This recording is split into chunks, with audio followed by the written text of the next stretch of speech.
Hold up. Let's get real. And I think that when people are considering whoever they're with to be their significant other or to be there forever, it's tough because there's so many things that you have to consider: their family, their career, their motivation, how their family's going to get along with your family. But at the end of the day, I mean, it's unrealistic, in my opinion, to think that it's always going to be perfect. Yeah. It's really not going to be perfect. And I always say it's impossible to expect his family to be like yours. Mm-hmm. They're not your family. Your family is your family. The way that you guys operate and celebrate holidays and traditions that you have, other people don't have that. They have their own way of being a family, and it's impossible for you to expect them to be just like yours. Yeah. You shouldn't want that. And even if they are complete polar opposites, I think it's okay. I think it works better. Yeah, to be honest, it's more about the families having a mutual respect for each other and for you as a family. And the same values. Right. That's what's like important, I think.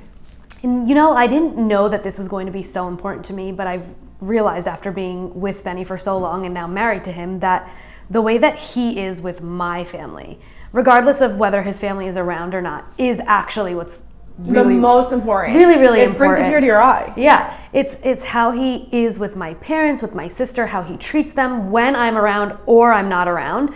The communication that they have with each other, their relationship on their own, because family is a lot. Family can be a lot. And when it's your family and it's overwhelming, it's easy for you to just be like, whatever. And I feel like we have very similar moms, you and I, in the sense of like they're very...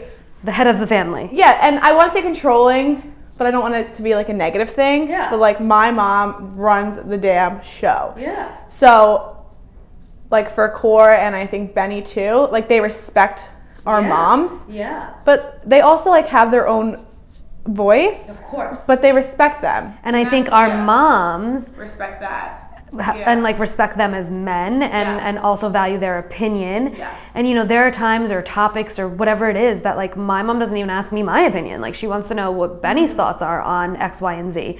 And vice versa. There are things that I ask Benny to help me with and he's like, well, what did your mom say? And it happens a lot. Yeah. And I'm like, well, I'm asking you, but I guess we can call her and ask her. Yeah. So I think like more importantly than the two families getting along, it's more about your spouse getting along with your family and you getting along with them, because at the end of the day, they're going to see each other 1 or 2 times a year, you know, holidays, birthdays, like they don't have to interact if they don't want to. If they want to, fantastic. They want to have dinner with each other, amazing, good for you, but they don't have to. And it's not necessarily going to affect your life in a positive or negative way if they don't have a very, very close relationship. I agree. And I also feel like it's nice to all come together, but sometimes when people are too involved, it's too much. It's too much. Oh, and my mom always had such strong opinions about people who I dated because my mom has no filter, Denise. And sometimes I'm like, you are just out of your bird. Like the things you think of. And now that I'm older and like, thank God. You listen to her. She approves of Core. But she was right in every single aspect, and it annoys me. But mine too. Your parents are right. Like they see things that you don't, and like they can see the bigger picture. Yeah.